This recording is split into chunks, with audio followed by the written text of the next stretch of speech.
Did you hear that? The 13th chime. It shouldn't exist, but we all know it's there, hiding behind the face of that demon clock. Once more it is time for the veil of shadows to be lifted. Once more it is time for the Hallow-holics Anonymous Podcast.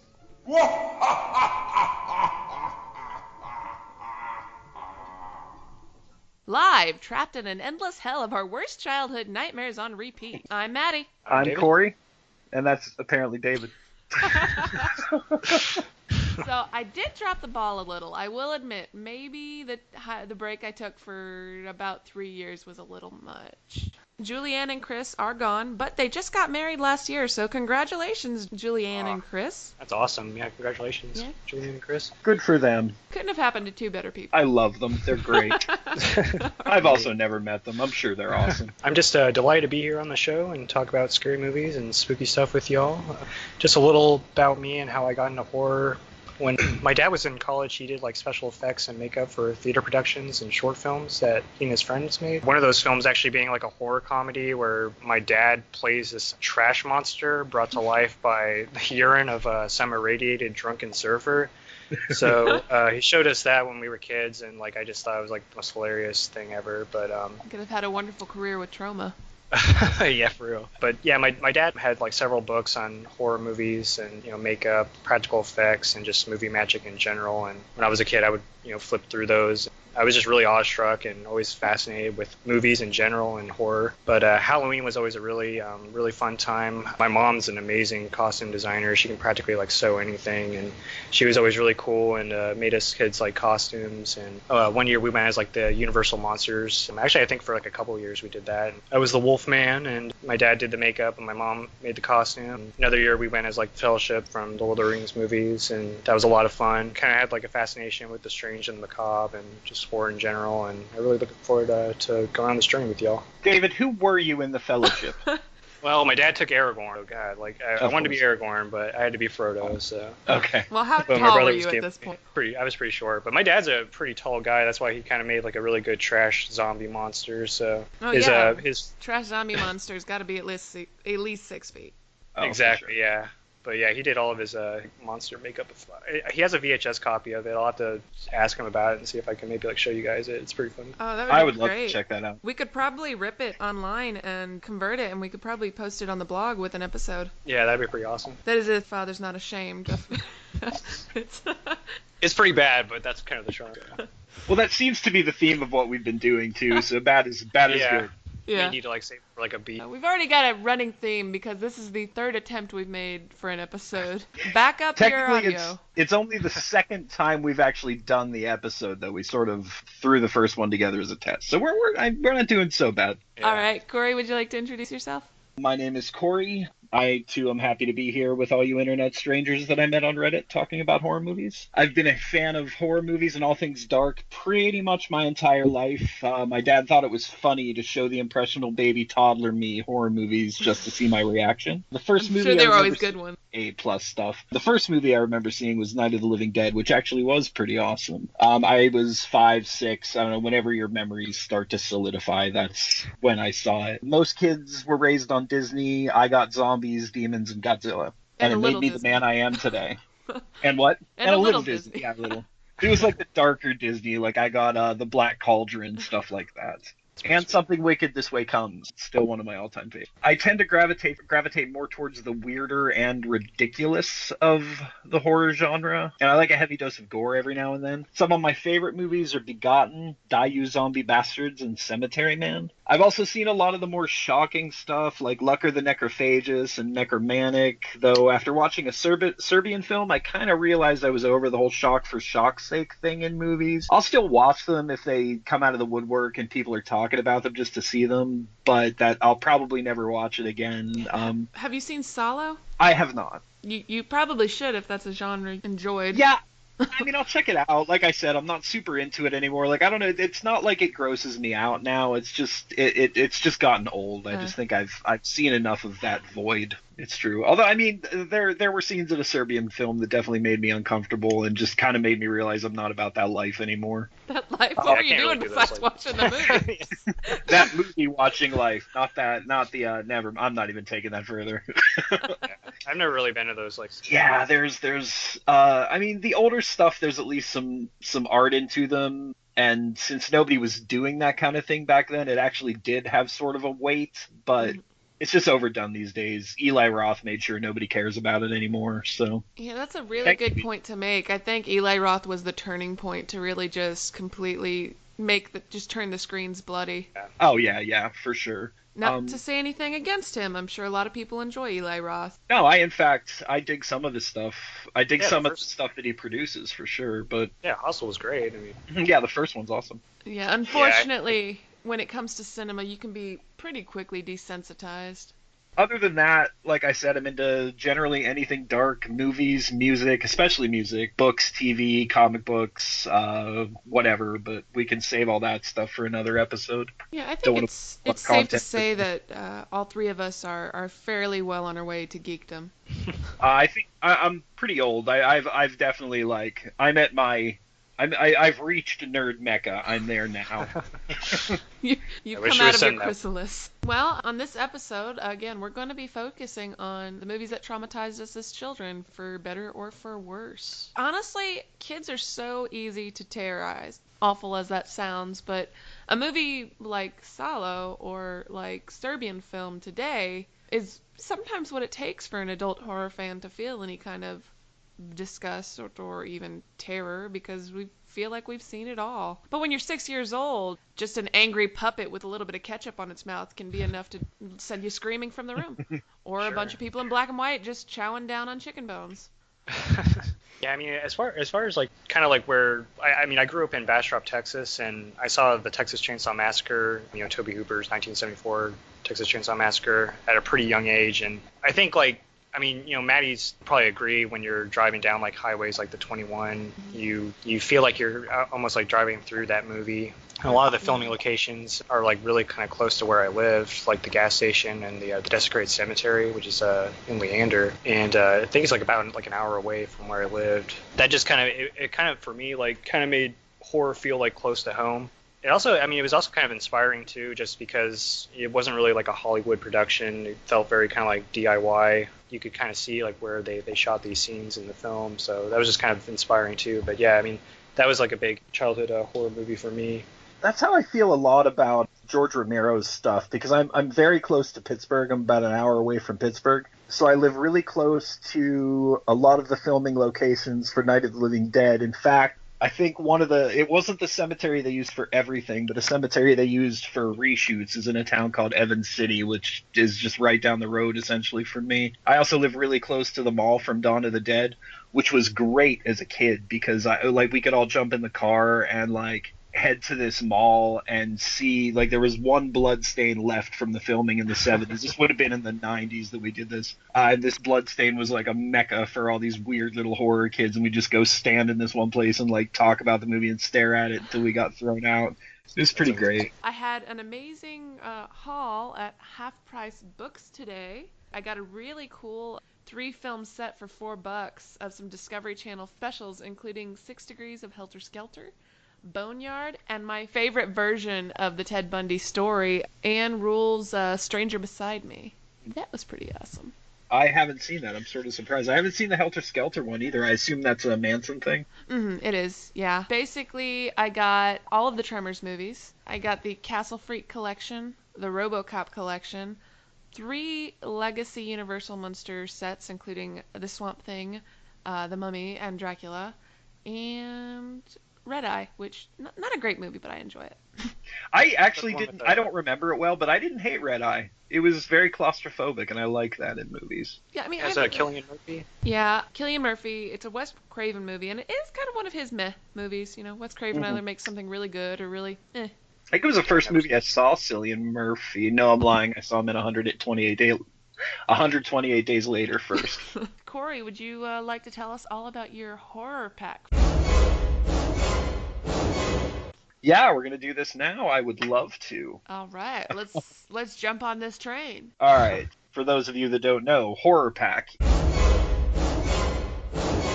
is a subscription service that will send you either 4 movies or 4 DVDs a month for like $20, which isn't so bad. My rule for keeping this subscription is that one of the movies has to be at least interesting for me to get my money's worth, and so far they haven't done me wrong. So once a month I'm going to be telling you about what I've received and saying a little bit about them and making fun of most of them. All right, first up, The Lazarus Effect.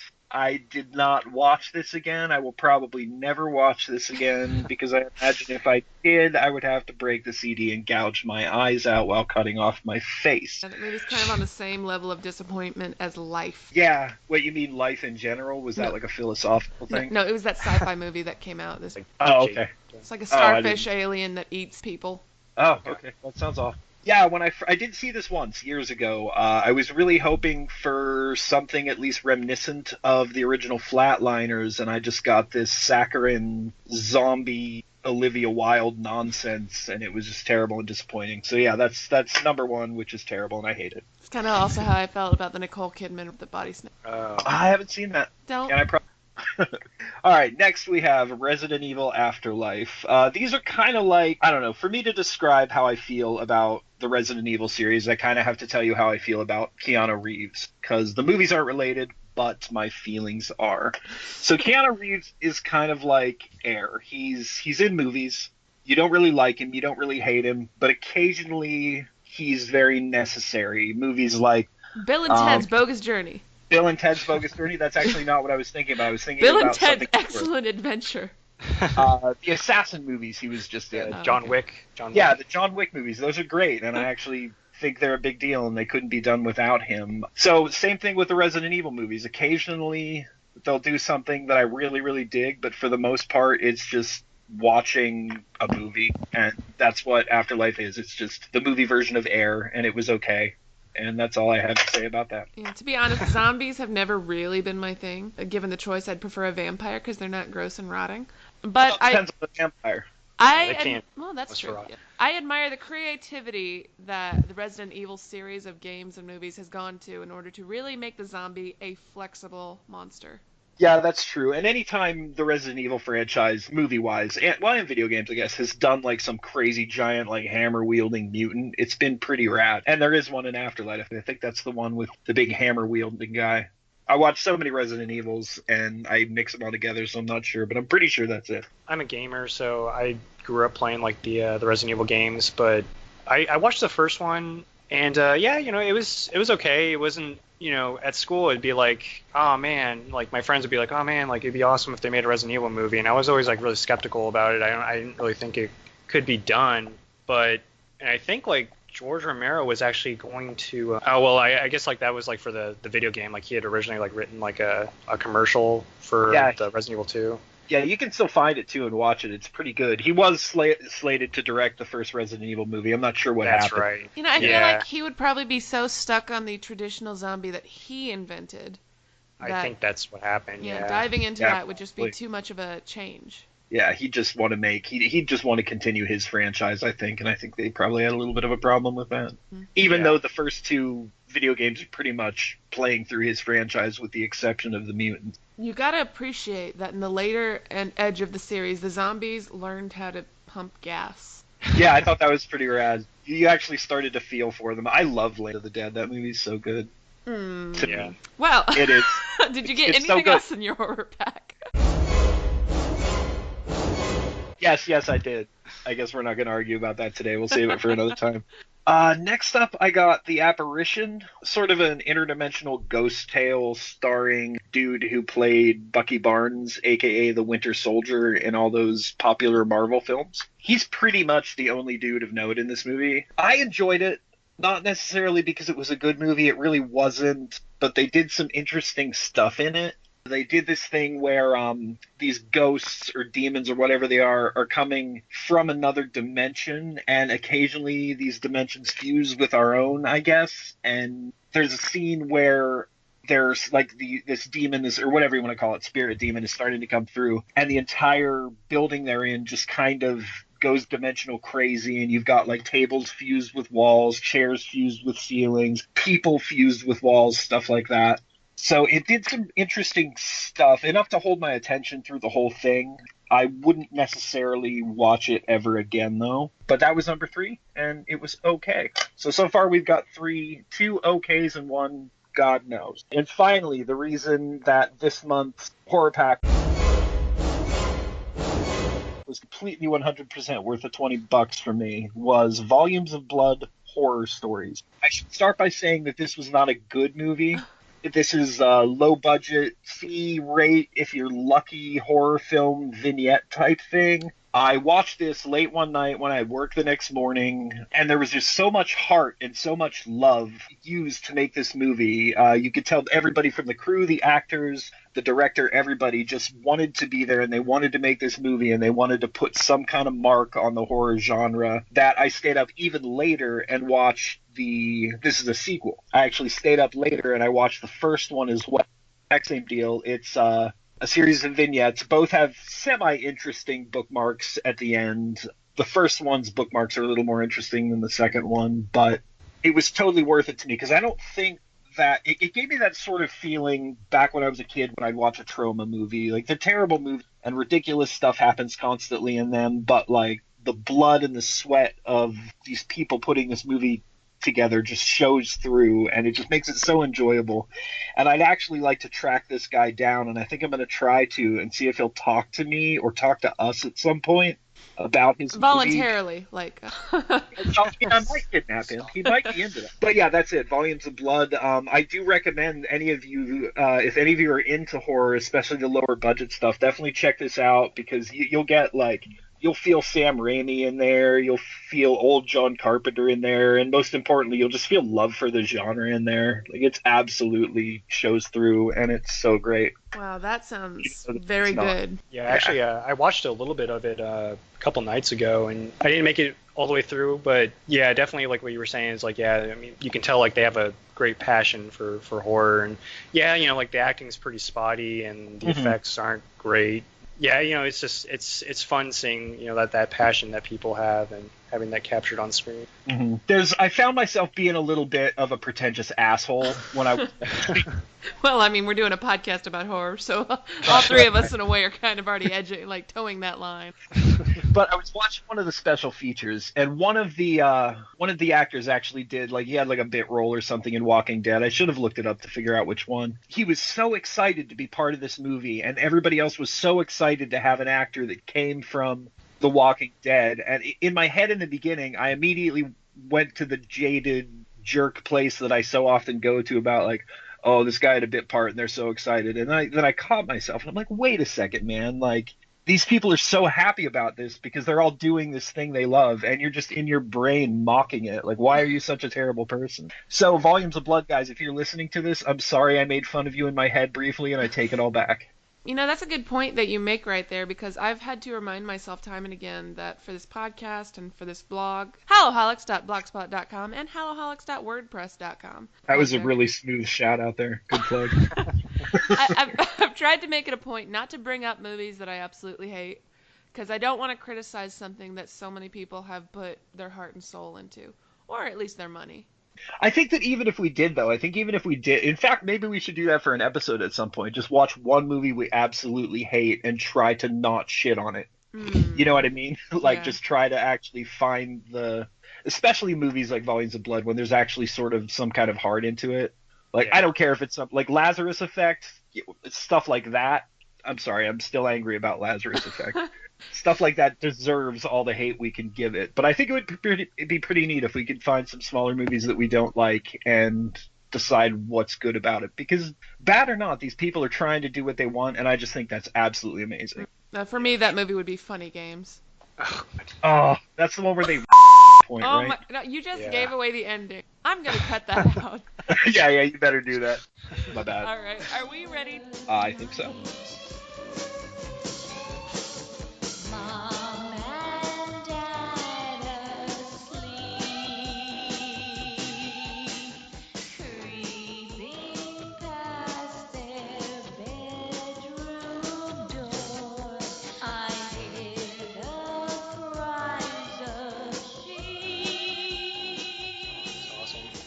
amazing. God, I love that opening. Produced by Deborah Dion and her husband Charles Band, as well as Charles's father, Albert Band. That's just crazy. It's a whole family franchise, basically. The composer of this film, who composed the Terrorvision theme song we just heard, is Charles's brother, Richard Band. He also composed for Puppet Master, From Beyond, Reanimator, House on Sorority Row, Prehysteria. If you can think of a decent or terrible movie from the 80s or early 90s with a fun score, Richard was probably involved. Directed by Ted Nicolau, who is known for the... Oh! Yeah? Uh-huh. Really? Yeah. The incredibly epic director of one of the greatest movies of all time, Dungeon Master.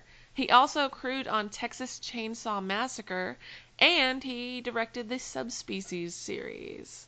Which I have been deep in a hole of for the last week. How far are you in that right now? I just started 4 last night, but my life exploded, so I had to take a break. Oh. Yeah. It's okay. It's no big deal. I mean, they're vampire movie. Yeah, pretty much. Okay.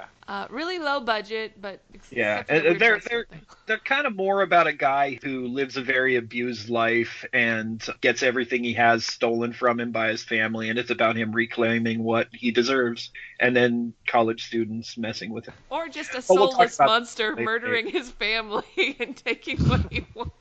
We will revisit this. We will have a subspecies episode, and I will explain to you why you're so wrong. Charles, who again, Charles Band, one of the main producers, was actually, this film was with Empire Pictures. Charles was at the helm of, before it kind of went defunct. And then he launched Full Moon Pictures, and also their subsidiary Moonbeam, which made, I swear it's a conspiracy, every terrible childhood movie I can think of. I looked it up. All of them were by Moonbeam Pictures. Even Mac and Me? Well, I didn't watch Mac and Me, so... So the daughter in Terrorvision, Susie, is played by Diane Franklin, played the French girl in Better Off Dead. She was also in The Last American Virgin. I can't believe I didn't recognize her at all. I mean, she is ultra 80fied in this movie, though. Very much so.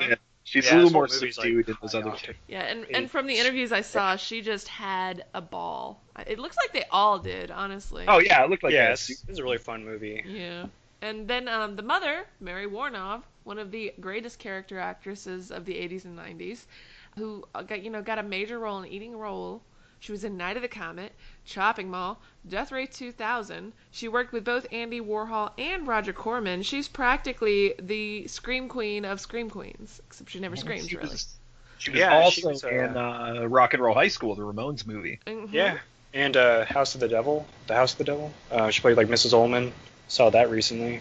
Yeah, Yes. me too. I didn't notice her. That's awesome. I have to go back and watch it. That's a good Yeah. one. Yeah, it is. She's just fantastic all around, and the lady doesn't age. Now, a smaller role in this movie I just had to call attention to was the officer, who was kind of a dick on the phone, if you want to be honest. Yeah. What are you doing calling, reporting about people killing your grandfather? Stop playing prank calls, kid. That was played by Ian Patrick Williams, who was in the later Full Moon picture Dolls. Played the asshole fathers. That's This awesome. episode's going to have a theme of asshole fathers once we get to me, too. So Last and certainly not least, one of my absolute favorite 80s actors who played OD was John Grease, who, if you'll remember, was in Monster Squad as the Wolfman, and a vampire in Fright Night who just so happened to take wolf form, but was really Yes. a vampire Corey. he was definitely not a werewolf. I apologize, world. We had a little And bit of thank you. argument. Random internet stranger who proved me wrong. If you're listening, thank you, and I hope we can be friends now because you seemed cool. Real quick, how did they prove you wrong? I asked him, and he told me. That was enough for me. I just needed a third party confirmation there. He also said he had seen the movies like a million times. If I had read it up, I could tell you the exact quote, but I imagine we don't want to sit and wait for me to do that. So So you seriously took this argument to Reddit? I should be able to find it pretty quick. On our last attempt to record this episode, we had a little debate over whether or not he was in fact a vampire in Fright Night 2. And I, of course, being who I am, insisted he was, and then quietly considered Maddy a lunatic when she told me he wasn't. But I didn't say anything. To clarify, I've watched this movie 5 times a year since I was 8. All right, here it is. So this is from one of your personal top 5 horror films on Reddit the other day. So the dude who his name's Dr. Mystery. Dr. Mystery said, in no order: Fright Night, Fright Night Part 2, and Return of the Living Dead, Abbott and Costello Meet Frankenstein, Trick or Treat. So the dude's got a pretty decent horror pedigree right there as far as movies he likes. So then I asked him, it's been a while since I've seen it, but maybe you can help me. I'm in a bit of an argument about Fright Night 2 with one of my co-hosts. Is his character aware? And I'm like, all right, this guy's going to say yes, and I'm going to win, and my life's going to be awesome. And then he responds with, nope, I've seen it dozens of times, and as far as I can tell, he's straight up vampire who just enjoys the wolf form. There's no formal mention that he's anything else, and there's a small jab from Brian Thompson that Grease is just supposed to drink their blood instead of dicking around trying to date his prey. I might have been wrong, but it's something along those lines. I responded with, damn, that's what I get for arguing about a character in a movie I haven't seen in over a decade. Looks like it's time I give it a rewatch. Thanks for the response. She'll be glad to know she wins. We still don't know what the other guy is, though. No, we still don't know what he is. Anyway, for anyone else who still hasn't placed the actor John Grease in their minds, he played a minor character in Lost as the father who got, killed by the bad guy. He was in Ed and His Dead Mother with Steve Buscemi, which is one of my personal favorite dark comedies. Last but not least, he was the uncle in Napoleon Dynamite, Uncle Rico. So the guy's got chops. He's got acting chops. Well, he's been in movies. No. That's mean. I like it. He's good. My favorite thing about Terrorvision, hands down, is the creature, designed by John Carl Buckler. Poopy meatball monster. Poopy meatball monster. Yep. That's sadly a really good way to describe him. Yeah, it is. I also really like the effects on the super polite alien animal control guy. Yeah, Plutar or whatever. Yeah. Who just talks. That's all he does, and then he gets zapped. It's probably my favorite scene is when Medusa, she's basically like the horror host in the movie that the grandpa and Sherman are watching throughout the movie, and she arrives on the scene and bashes Plutar's helmet in and causes him to die. Now I wonder why she's your favorite. Yeah. This movie is it's mostly a comedy. It's sort of like a weird satire parody of the MTV generation, raised on television, sex, drugs, and rock and roll. It's definitely a comedy with some really, really awkward jokes.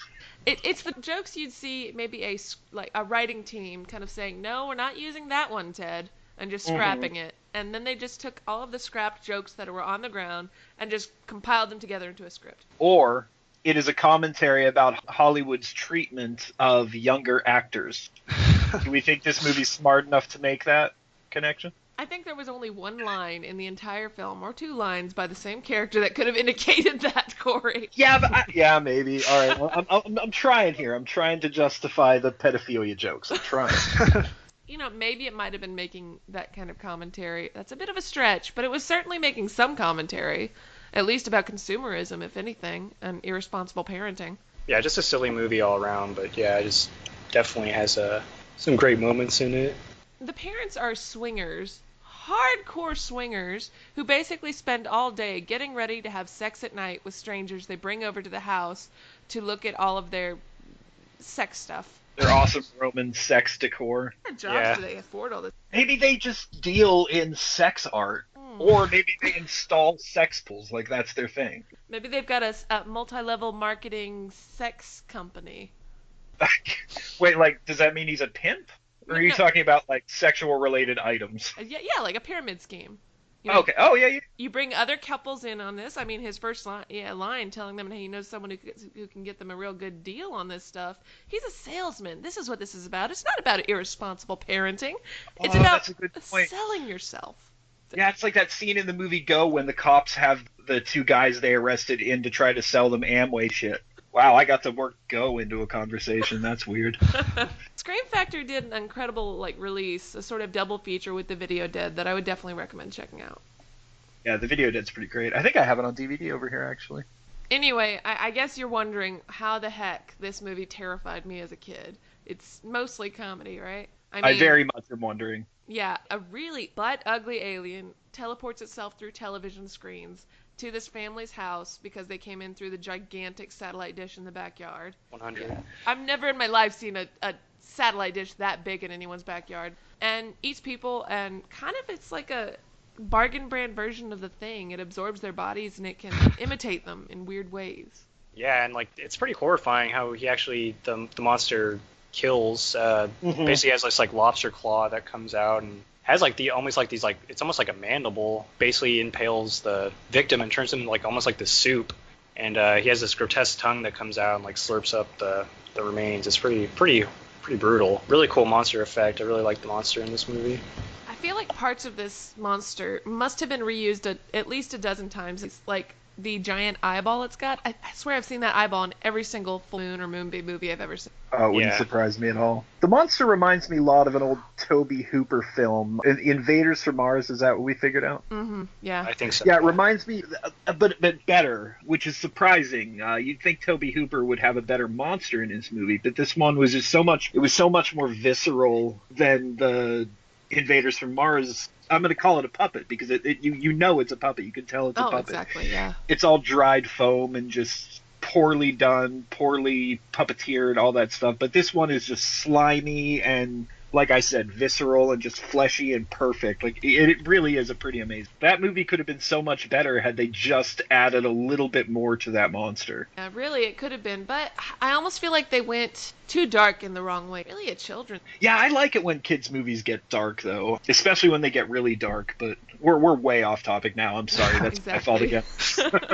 Anyway, that was Terrorvision, and can you guess which scene absolutely terrified me when I was 9 years old and sent me screaming out of the room? I'm gonna go with like the first kill of Gramps. Yeah, that's going to be my guess too, because that one really, like, anything involving Gramps after that too just made me feel really weird. That whole take care of business thing, like he's just pooping out in the open in the basement. That's the floor plan for that bunker just makes no sense to me. Just pooping in front of the TV next to everybody's bunk beds. That's an awesome set. I love like the Grandpa's bunker. Yeah, me too. I just wish I understood it a little better. I'm pretty convinced it was just a bathroom that they allowed Grandpa to keep quiet. Yeah, I think you're right. That's probably what it was. And real quick, I'm just going to play a quick clip from that scene. Have any of you seen Gramps? Right here, honeybee. Just taking care of business. Absolutely terrifying. All right, so David, tell us about your traumatizing childhood film. Oh God, my film is Cursed to the Bite. Well, I hate how I love you. Can't place no one above you. But sometimes at night, when the feeling ain't right, and I know that you're thinking about her, I miss your head on my pillow, and the touch of your hand, and those walks near the willows, when I called you my man, when I called you my man. Most people probably outside the U.S. will know this movie as simply The Bite, but Ovidio G. Santos' production company kind of repackaged and resold this movie as a sequel to the 1987 film The Curse, which actually starred a young Will Wheaton fresh off of Stand By Me, and is an adaptation of H.P. Lovecraft's The Color Out of Space. But it was directed by Federico Prosperi. He actually, for some reason, I guess he anglicizes his name as like Fred Goodwin in the credits of the movie.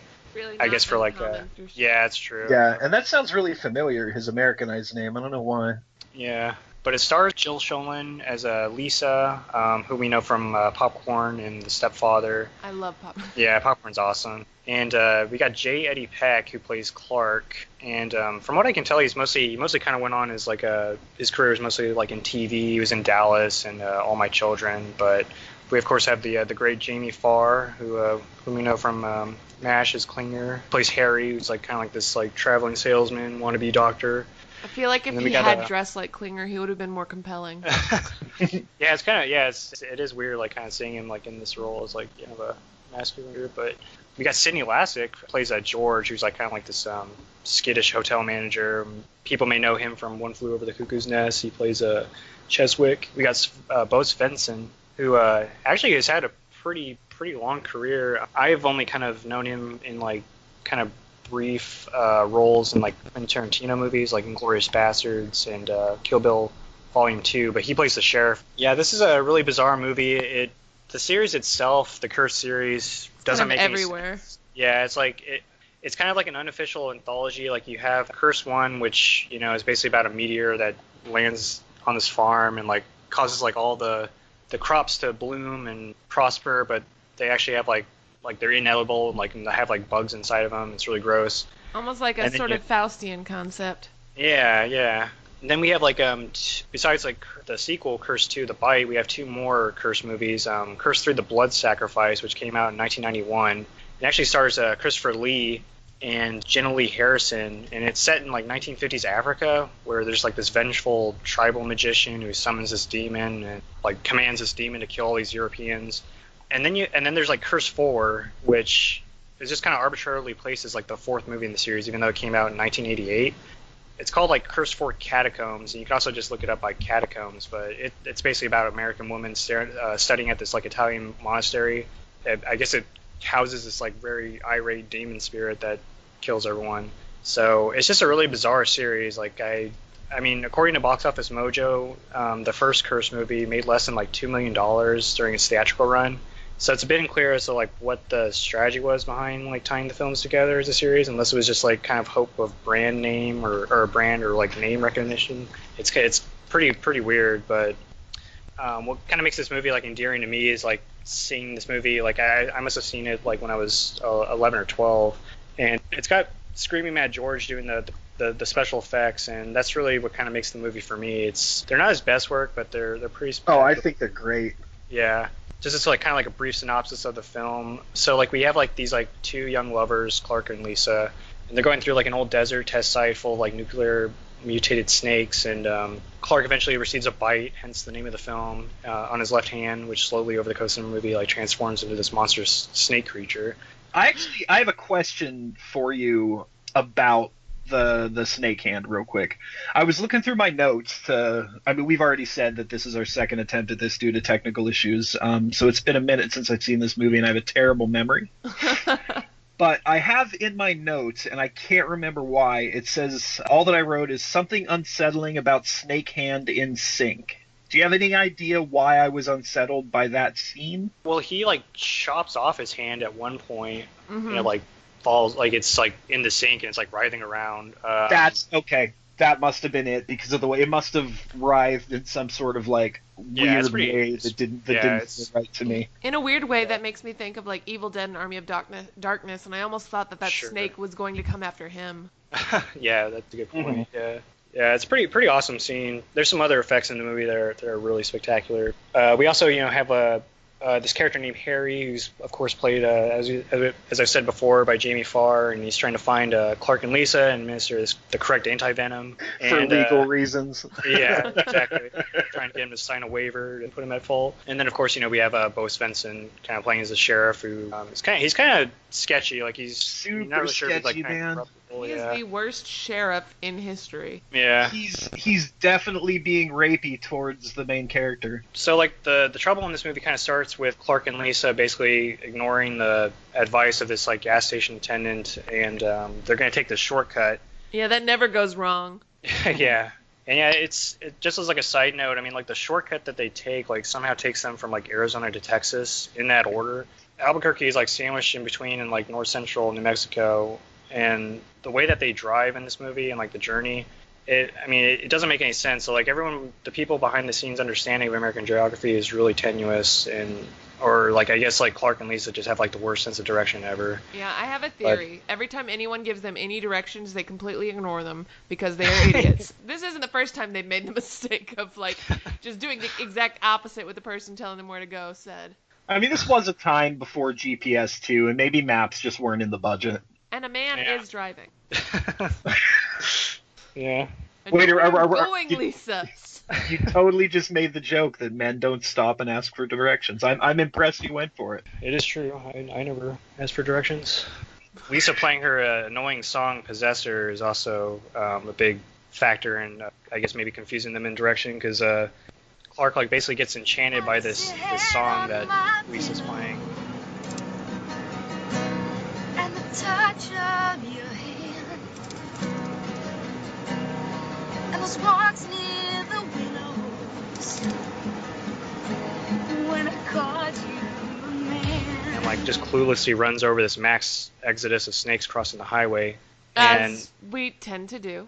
Yeah, it's pretty graphic. I mean, like there's just like mangled snake bodies like flying behind the car, and like I mean I'd imagine with like or budgetary restraints, like they must have probably I'm guessing that they did use like live snakes in this scene.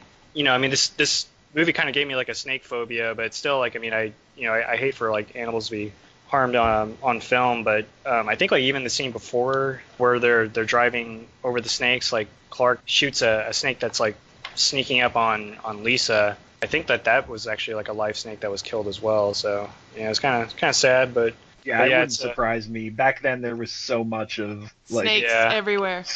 Yeah, well no, yeah. There were just snakes everywhere back then. Those people were doing God's work. No, there was just what year was this movie again? 1989.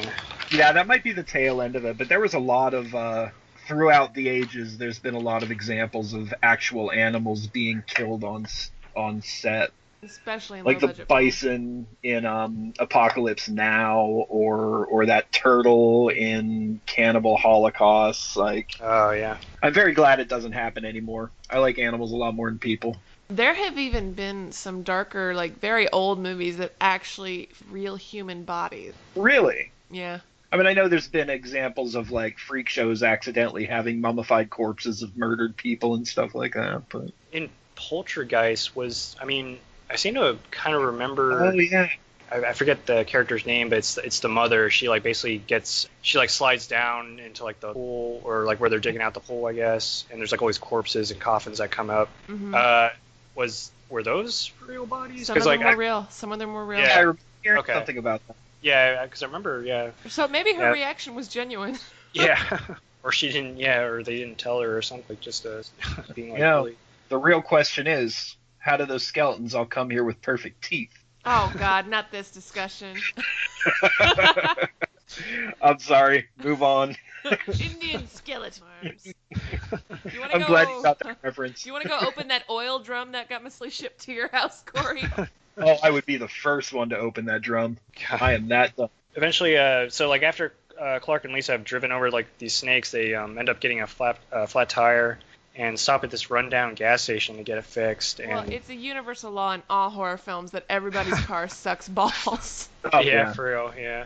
But yeah, Clark walks up and to the store, and he's greeted by this like shotgun sticking out through the grating of the door. And the gas station operator asks for like $200 to repair the tire, to which Clark agrees, because I guess like the next gas station is like 100 miles down the road. So he mentions to Clark that like his dog Lady was bitten by a snake, and implies that she's no more.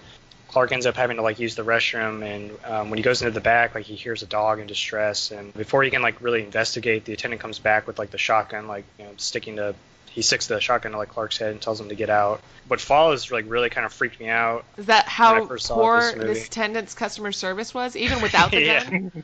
Yeah, absolutely, it scarred me. When like the attendant like goes up to the back, and like he pulls back like the drape and tells Lady that he has a treat for her. And you can kind of like see this like snout like poking out from the darkness, and hear these like horrible like dog-like noises.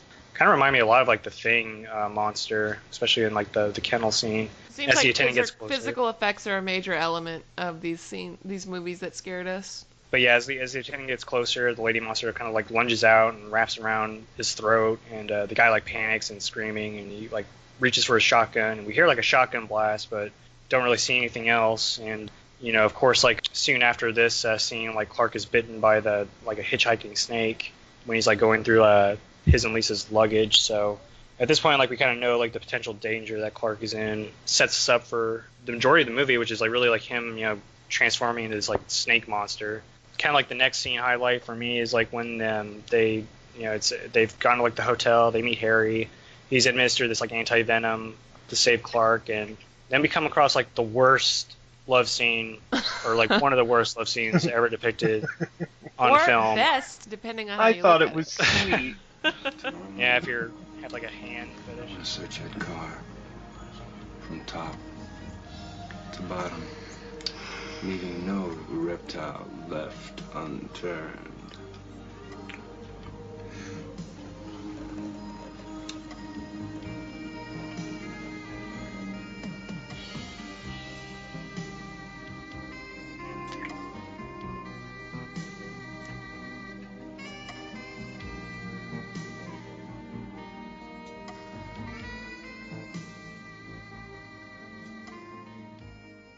Yeah, so like the whole scene like involves like Clark and Lisa like finger walking over each other's bodies and faces. It's God, that's making my skin crawl just remembering that scene. Yeah, so like the next day we get like a POV shot, and I actually do like some of the camera work in this movie, like the POV shots of like the snake when he's like kind of moving around and like stocking up on people is pretty cool. But it manages to get into the hotel room of Lisa and Clark, and Lisa's like freaked out when she realizes that like something is like soiled her panties. Apparently, she picks it up and it's just like dripping with this like nasty yellow liquid. It's just, yeah, it's just bizarre. And so she sees something like moving under the blankets and grabs her guitar and belts the hell out of this like out of the snake, which has like this awesome death scream we can listen to.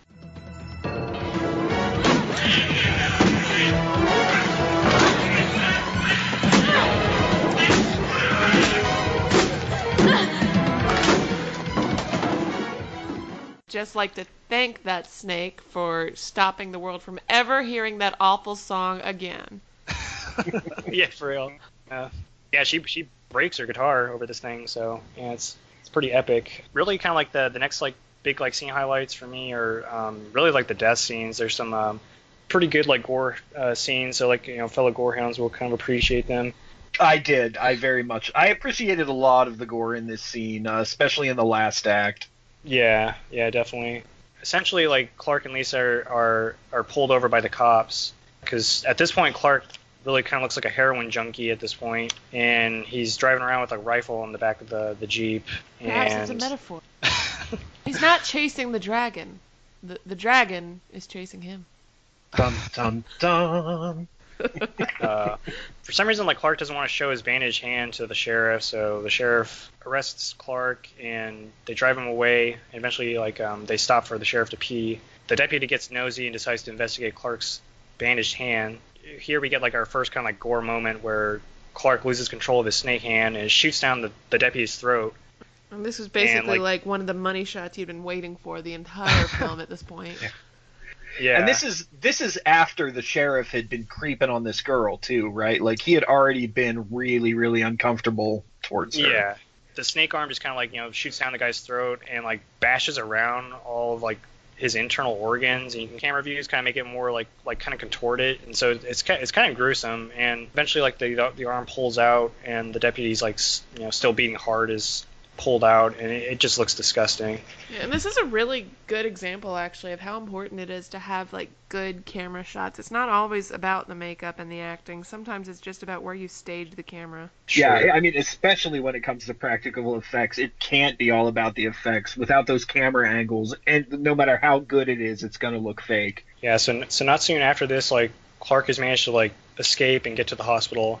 A nurse like takes an X-ray of Clark's arm, and you can see like it's now like basically resembles like it's mutated and like resembles a snake. The nurse like cuts away the bandage, and we get to see like that his hands like now like sprouted like eyes on each side. It's really like pretty nasty. It looks amazing, especially when it like first opens its eye. I love that. Yeah, the layer yeah. kind of like separating. Yeah, definitely. I think this is probably like my favorite gore effect of the film, where again like Clark loses control of his arm and it grabs hold of the nurse's jaw and like rips it off, and it's just brutal. Yeah, definitely like really good special effect here. We kind of come to like the closing part of the movie where Clark is like left the hospital. He's like sleeping in this car, and he gets discovered by this like, I guess he's Swedish or something, like he's this religious guy. Pennsylvania Dutch family. Yeah, like some Remotely just, like, Mennonite. yeah. 35-year-old mom, 85-year-old dad. Yeah. Oh, in that really case, knows potentially Mormon. in Disguise Infinite Wisdom, he takes Clark back to his house and invites him to dinner. And Lisa kind of shows up at this point. The daughter becomes really interested in Clark's bandaged hand and decides to take a look at it. Yeah, here we get to see kind of the snake arm in all of its glory, and it proceeds to attack the dad with this long tongue. It's almost 15 feet long, and it wraps around his throat and starts strangling him. I was really surprised they did that. I did not expect them to go after make that move. Yeah. I was actually, before that too, I was, as stupid as it was for the little girl to go in and poke around in this poor man's arm with her little plastic sword. Sleeping. It was a really, while he was sleeping, it was a really tense scene for me too. They're not going to kill this kid. They're not going to kill this kid. I mean, and then the kid screams and runs away and the dad comes out. But, I definitely felt some real tension right then. Yeah, and the mom, of course, a in and gets a face full of venom spit. So she falls down the stairs, and you don't really know if she is killed or not. But we kind of get into the final chase where Lisa has escaped and Clark is snaking his way towards her and manages to get on top of the Jeep. That was another scene. Sorry to interrupt again, but that was another scene that totally made me feel weird. Just the way his body moved when he was getting up on that station wagon, that weird slither was so inhuman and so oddly well done that it just made me sort of twitch. Sometimes an actor can be so impressive in a scene with how they can contort themselves to add to the supernatural effect. Another great example would be the spider walk in The Exorcist, or pretty much anything she did in The Exorcist. And for sure. The Exorcism of Emily Rose, when she swung back and twisted her spine. There's something to be said for just good physical acting. Yeah, so basically Lisa's gotten into the Jeep and, Clark is snaking his way up on top. She manages to stop at this construction site, this abandoned construction site. Screaming Mad George really earns his name here. Clark's tongue basically falls out of his mouth, starts going through the car air vent and is trying to get Lisa. And at this point it's no holds bar. Yeah. And all the while this is happening, he's is he vomiting or just creating baby snakes everywhere? Yeah. It's that was so cool. His eyes fall out and start sliding down the windshield, and he starts vomiting snakes, and it's just crazy. And the actor, that J. Eddie Peck, I think is his name, I mean, he really does kind of sell the pain that Clark is going through. How Clark is alive at this point, it's I have no idea. But so he continues, pursuing Lisa into this muddy cement pit. Lisa tries to fight Clark off with this metal pole, and Clark takes hold of the pole and basically impales himself. It's kind of a good moment as far as ending I guess their prior to this. I mean at the religious family's home, Lisa and Clark kind of rekindled their love and told each other how much they loved each other, and despite everything that happened. So that went well. But yeah, it's the scene kind of reminds me a lot of the ending of Cronenberg's The Fly, where Clark is basically wants her to kill him, and that one moment of clarity. Yeah. Clark is still alive, however, and basically kind of has one last scream of agony before his entire head pulls apart and back, and it's really pretty gross. And the snake emerges from him, and it's an angry-looking snake too. Yeah, it just looks evil. Yeah, and Harry kind of shows up earlier, he basically had run into Clark and was trying to have him sign this waiver, and you think that he dies, but he's apparently survived. And this guy feels like he recorded all of his scenes offset, and they just cut them into the film. yeah. But yeah, he's arrived with all these cops. So Raymond the Snake is about to make a last lunge at Lisa. Harry blows it away, Jaws styles, with a shotgun, which is pretty awesome. Because it's okay for a random bystander to have a shotgun. They are in Texas or Arizona. Yeah. That's true. They give you a handle of Tito's and a shotgun when you get to the state line. They've got to be in Texarkana. Yeah. But yeah, it's just a crazy movie. I mean, seeing it from a young age, it makes it pretty nostalgic for me and kind of close to my heart. But definitely gave me kind of a snake phobia. But yeah, I mean, there's some good special effects in it. So I'd recommend it if you're kind of a gore hound and having a couple of beers or something like that. It might be a fun movie to watch with some friends, because it is pretty cheesy. It's still a pretty good kind of gore movie. Yeah, it for sure has its moments. I think I'm going to go ahead and take my guess right now about the scene that scared you as a kid. I'm going to say it was when the deputy got offed. What about you, Corey?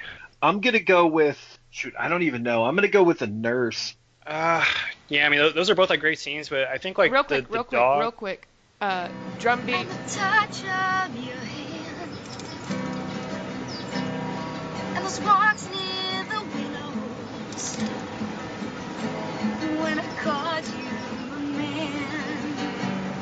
Okay, so I think like those are both like great scenes, but probably like the one that kind of like shook me up first would probably be like when the gas station attendant like checks on his dog and it, like lunges and like basically like kills him.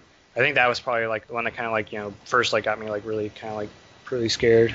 Yeah, I can see how as a kid that would be pretty horrifying. Especially because so much of it was in the dark. Yeah, and you don't really know like what this creature like is exactly, or like what's the potential of this like creature. That's a really effective device we don't seem to use that much anymore. So that's the bite. Corey, are you ready to talk about your movie? Here I am, Sam. I know it's in the closet. Only it isn't in there now. It's out here, Sam, and it's after you. What? Come on, I'll show you. So before we start, I chose a movie called Cameron's Closet, and I would like to first of all formally apologize to both of you for having to sit through this film. It's hard to revisit your youth. It's true. You really can never go home again. Now that that's out of the way, the film I chose, like I said, Cameron's Closet, which was written by Gary Bradner, who wrote the Howling trilogy of books as well as adapting them for the screen. I don't really know if that's good or bad, but I thought you guys should have that information. I love The Howling. Yeah, I actually watched that a couple nights ago. I'm going to have to rewatch them. All that I remember is bad pop goth and werewolf orgies. Don't let part 3 or part 2 affect how you see part 1. And look, come on, werewolves, packs, and pack mentality. It's sexy, it's cool. If you don't have an orgy, you're just throwing it away. That's a good point. I usually love werewolf movies. I just don't remember liking it too much, except for Freaks. I really like that one, the vampire versus werewolf carnival movie. I don't know if you guys saw that one. Freaks. I completely lost my train of thought, but back to the movie. All right. So, Cameron's Closet is about a psychic kid who opens a door to another dimension. A dimension that, of course, houses a demon that wants to come live in our world, achieving this by weakening Cameron's will to the point that he can take over. It's interesting to me that this demon, although bent on world domination and generally terrible, seems to be a better father figure than most of the other males in Cameron's life. He's definitely a lot better than the father, and you guys are going to want to argue with me about this, but he's better than the father that obviously wants to murder him in the beginning of the movie. He's better than the abusive boyfriend of the absentee mother, and definitely better than the always sweaty brother of the mom, who I guess wants to sleep with her. He wants to sleep with his sister, which was a little weird to me. I really wouldn't be surprised if this guy drinks like 2 gallons of milk a day. Yeah, like on hot days, that's his thing. Yeah, Cameron's got a lot of skeletons in his closet. For sure. He's got a lot to deal with, and it's no wonder that this demon just wants to protect him. He needs the protecting. You know what? You take a lot of controversial views on these movies. I do. I really do. I'm not saying the demon's good. The demon is definitely evil, but like without this demon, Cameron's life is a mess. Like his dad machetes him. He gets beat up by the abusive boyfriend, who goes from 0 to abusive in less than 24 hours. Well, he's an actor. That's a good point. And his mom she's just drunk and doesn't care. Like, the demon's the only one that actually cares. Granted, he cares because he wants to take the kid over. He needs the vessel. But he does care.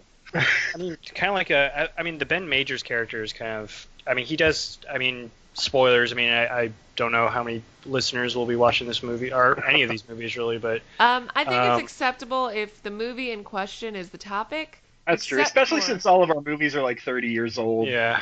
Except for, of course, that movie in the beginning that you ruined for everybody, Funny Game. Oh, yeah, sorry, everyone. The part where he... I'll never do it again.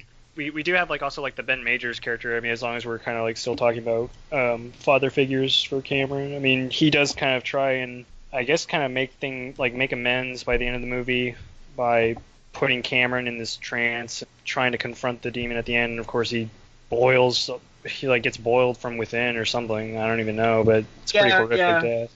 That's a good point, but don't forget that whole part was brought around because dude kidnapped Cameron to go kill him in front of Demon. Yeah, I was actually going to bring that up. Yeah. Being all right, but he kind of screwed everything up in the long run. He's such a schmuck. Yeah, very, very true. So, as I'm sure you've all realized at this point, this movie is generally pretty bad, but it does have its moments. At one point, actually after they visit the doctor's house, the cop's partner, who is not a father figure, he straight friend zones this kid at the beginning. He's like, I will be your friend. So the kid's friend, who is a cop, has a partner, and his partner dies earlier in the film.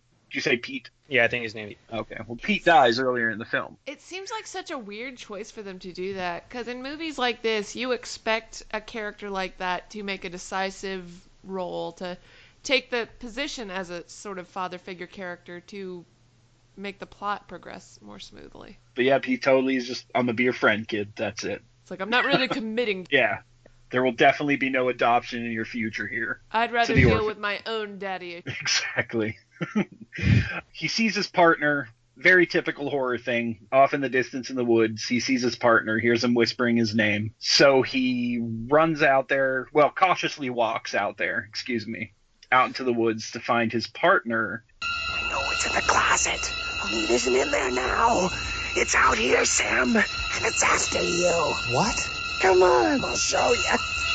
And then he just starts melting and falling apart. I'll speak a lot about movies that I don't like, but as long as there's one or two scenes I do like, I will actually be okay with the movie. And this is one of those scenes that made me okay with the movie. I thought the effects were great. In fact, this is one of the only times the effects were great in this movie, this face melting decomposition scene. There's so much dialogue in this. Yeah, there is. Yeah. It actually surprises me that these effects are so terrible in a lot of places, like this horrible, like floaty, transparent, half-assed demon mask, some other stuff like that, because it's got like the guy who did the special effects has a pretty decent. He comes from a pretty decent pedigree. He's an Oscar winner. His name's Carlo Rambaldi. He designed E.T. He designed the mechanical head on Alien. He's also worked on King Kong, the 1976 version, and King Kong Lives from 1986. He also worked on Close Encounters of the Third Kind and Dune, which I don't know if it's budget constraints or what, but I think it had to be budget constraints, and time. You know, your effects master, no matter how good they are, if you're not going to pay them for all of the work, then you're not going to get a great result. Yeah, that's really the case here. It's pretty terrible. But it did also make me laugh out loud at a couple of points. There's sort of this.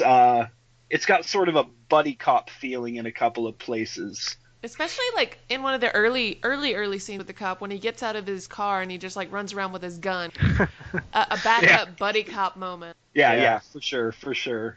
I was just gonna say, like when Bob, like the boyfriend of Cameron's mom, gets wrecked and like thrown out, is being like examined by the coroner the next day. It's got one of those like one-liners where like I think the coroner says something like I've never seen anything like this, and like Sam does his like one-liner where he's like neither did he, or something like that. In fact, we even have a clip that we will play for you now. It's the damnedest thing, Sam. His eyes are burned out. Never saw anything like it. Neither did he. There's also another great line. It's actually my favorite line in the whole movie. I'm not going to say it because I just want you guys to hear it, but it's great. It's the hero of our story has to go to a mandatory psychology appointment, and he runs into one of his buddies outside, and this exchange occurs. Sam, how are you? Hey, how you doing? Ed, Jesus, how you doing? Fine. I'm getting it all together now. That's great, Ed. Yeah, it was a little rough in the beginning there for a while. I had all those problems with my wife and my mother, and, I shot myself in the foot, and then now I'm hearing these voices. I'm hearing voices telling me to go fuck myself. Isn't that crazy? Yeah. You never hear voices? No. Are you here to hit your head shrunk too? Oh, no. It's a social. So the music as well is mostly pretty awful with the sheer level of pan fluting. There's a lot of pan fluting, and it's just pan fluting that doesn't make any sense. I mean, demons aren't even that big on pan fluting in movies. I would expect like organ music. Yeah, it's rare you see a demon playing a pan flute. Yeah, I think of fairy tale creatures, Yeah, like a Yeah, sweater yeah. or something. Yeah, so Like the a music's half-naked Tony Randall with goat legs dancing around or something. Oh, that should just be a thing all the time.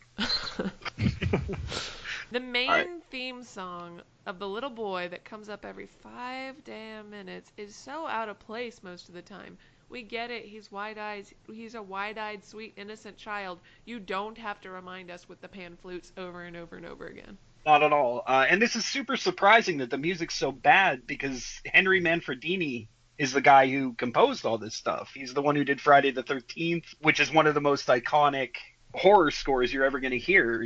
You know, even beyond horror, it's one of the most iconic scores, period. Yeah, Yeah, sure. absolutely. Even branching genres, everybody knows that theme. Again, I'm going to assume this is for budgetary reasons. They just gave him like $10 to write something, and he just phoned it in. They were like, if we can give pennies to all the best effects managers and technicians. Exactly. It did feel kind of like almost like like made-for-TV kind of production. I don't know. Like a really, really bad, like, forgotten, canned episode of Dragnet, maybe. Yeah. For sure. So the director of this film, and I'm going to butcher his name, but I will try not to, Armand Mastroianni. I think I got it. You did. You got it. Nice. He hasn't really done much that I've seen. He directed a few episodes of Dark Shadows, which is really interesting because watching this movie, I kept thinking, the cinematography really reminds me of something. Now, he directed the 90s one, right? Yeah, the remake. And for like half the movie, I couldn't figure out what it is, and I realized it reminded me of the remake of Dark Shadows, which I hadn't seen in years, and here it just so happens I'm right, and he directed a bunch of those episodes. He also directed a movie called The Clairvoyant, which I haven't seen, but I've definitely heard of. I don't know if either of you... I haven't. I have not. Then it can't be that great if none of us have seen it.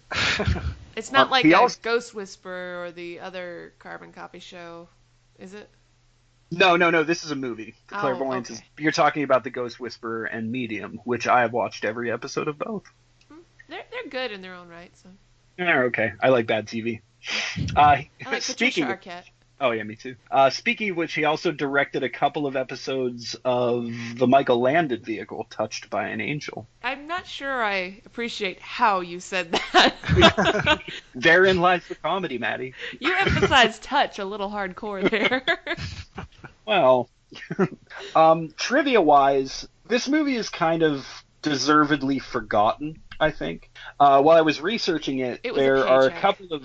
Yeah, it was definitely a paycheck. The world doesn't really care about this movie. The world shouldn't care about this movie. But there are a couple of YouTube personalities, I guess is what I would call them, who are super into this movie. I found two reviews who were just ranting and raving about how great and amazing it is. One of them was even talking about how awesome the effects are. Maybe they were thinking it of only from their childhood perspective, and they hadn't seen it since they were kids. I would like to hope so, because my opinion of humanity might have lowered a little bit more if that's not the case. So this being such a forgotten film, there isn't a whole lot of trivia out there, short of calling the production company or directors, who would probably not talk to me anyways. Your I greatest haven't crime, by the figured way, out- was in basically making me spend $8 on this movie. Why did you spend $8 on? Because I thought if I like it, I want to have a copy. Because I hate renting something for $3 if it's only a few I know, dollars it's like, around. yeah, it's like you might as well just buy it, yeah. Yeah, that makes sense. I should have warned you that I remembered it as not being good. Anyway, for all these reasons, there's not a whole lot of trivia out there, but I did find one little interesting tidbit. I don't even know how interesting it is, really, but the one bit of trivia I found in this movie, there's apparently a cameo. Well, not apparently, I saw it. I can prove it. There's a cameo by William Lustig, who's the director of all the Maniac Cops, and Uncle Sam, which, if you haven't seen, is pretty brilliant. It's about a dude dressed up as Uncle Sam. We may have to do commentary for Uncle Sam when 4th of July comes up. Yeah. It's definitely a slasher movie for Trump's America. It's pretty perfect. Anyway, in Cameron's closet, he plays a porn director seen arguing with a desk cop at the police station scene. As they do. Yeah, as they. It's just this really lame little throwaway, like, I'm the producer, he's the director. It's absolutely ridiculous. But yeah, that is Cameron's Closet, and this is about scenes in movies that broke us as children. So do either of you have any guesses as to what scene broke me as a child? My guess would be the moment when the doctor talks to the little boy, Cameron's dead father, for the first time in his office. That just the idea of, like, I mean, I know from an adult perspective the makeup on him's not that great, but as a kid I would have thought that was a man who had lost his head with, like, I would have thought it was a walking corpse. So that's my guess. Yeah, that was really that unsettling. was unsettling, but it wasn't the scene. I'm sorry to say. You bastard. I mean, I actually did like get a legit like jump scare, and I forgot to mention it before, but yeah, like when Bob gets killed by the demon, he gets his like eyes burned out, and that's, you know, what kind of has like the causes like the one-liner by Sam. When Sam's like partner Pete, he's kind of like there's like a scene where he's kind of like after Bob's death, he's like investigating and looks in Cameron's closet and like pushes aside like some clothes, and I jumped when you basically get like a close up of like Bob's face and he's like smiling and he's got that horrible out smile. eyes. Yeah, I just like that actually did like make me jump. David, you win, my friend. That terrified me. That made a room full of people scream when I was a kid. We watched this with my best friend and his older brother and a couple of people. We were like 11 or 12. They were like 15, 16, and everybody in that basement screamed at that scene. Yeah. And it's still, knowing it was coming, it's actually every time everybody got near that closet, I was filled with dread because I felt it coming. And then by the time it happened, I'm like, man, I know this is coming. I'll be fine. It actually did make me jump a little bit. So that scene still affected me after all these years. So it was the scene most relevant to the actual title of the film. Yes, it was. It was. I didn't like. I mean, I actually kind of liked this movie. I mean, yeah, like what you were saying. I mean, it's not a great movie by any means, but I think the people that kind of went on to make like Insidious and like Sinister, I think like they must have like seen this probably when they were younger or probably been influenced by it, because it definitely has like kind of like as far as like having like a young protagonist combating like a demon. Mm-hmm. And even that closet scene, like that definitely feels like something that would have inspired either the evil characters in movies like that, or the way or the facial expressions of those. That's what that movie really got right, is those creepy, like smug, evil facial expressions, I think. Okay, so for me, do y'all remember being kids and going to the dollar store and seeing the DVDs on the shelf that weren't the actual feature films, but sort of obviously copying the feature films? Like, instead of He-Man, it would be Man Guy, or instead of Hellraiser, it would be Doomblade or something. That's kind of what this movie felt like it was. It felt like it was trying to copy a movie with a considerably better budget and plot. Oh, for sure. It wanted to be Damien without actually being Damien. Like, you could definitely tell there was a meeting in there somewhere where they were like, all right, all the kids like those Omen movies right now. How do we capitalize on this without getting sued? I might have to do a fake trailer for Man Guy someday. I think so, too. So are we talking animated Man Guy, or is this going to be a ripoff of the Dolph Lundgren vehicle? A ripoff of the Dolph Lundgren vehicle. Okay, as it should be. I like that. David, you're going to have to start taking protein shakes because you're going to be my leading man. Yeah, dude. I definitely can't do that. I might be able to play... Oh, I don't even know. I could play, like, the Man-at-Arms character if he just eats pizza. So, like it or love it, those are the 3 movies we picked. Terrorvision, I feel like it's a movie that you can easily watch again. It was a fun movie. Sure. I love Terrorvision. It was awesome. Yeah, I will own that eventually. That's definitely forever in my repertoire. Well, like I said, Scream Factory has an excellent double feature on Blu-ray with Terrorvision and The Video Dead, so it's worth checking out. Yeah, I think my copy of Video Dead's a bootleg anyways. I got it at a horror festival a million years ago. Same with my my DVD of My Girlfriend from Hell, so it happens. I've never seen that. I might stream it for us sometime. Is it by chance related to the 80s heartthrob Scott Valentine vehicle? No. My Demon Lover? Not at all. But if he had played the demon hunter in this movie, it would have been incredibly compelling. Yeah. That being said, any of these movies we've talked about today if Scott Valentine was involved. For people who are unaware, Corey, after our Lost episode, we'll always refer to it as the Lost episode, developed a bit of a crush on Scott Valentine. Yeah, and it's turned more into an obsession at this point, and I just want to give the man his spotlight back, and that's my mission for the near future, or until I get bored. Yeah, bring back his career. Mm-hmm. We're going to interview him eventually. I'm going to find a way. Find a way. On that note, our next episode is hopefully going to be up in time after this one. Up in time for Valentine's, maybe, hopefully. I'll try to do some lightning fast editing.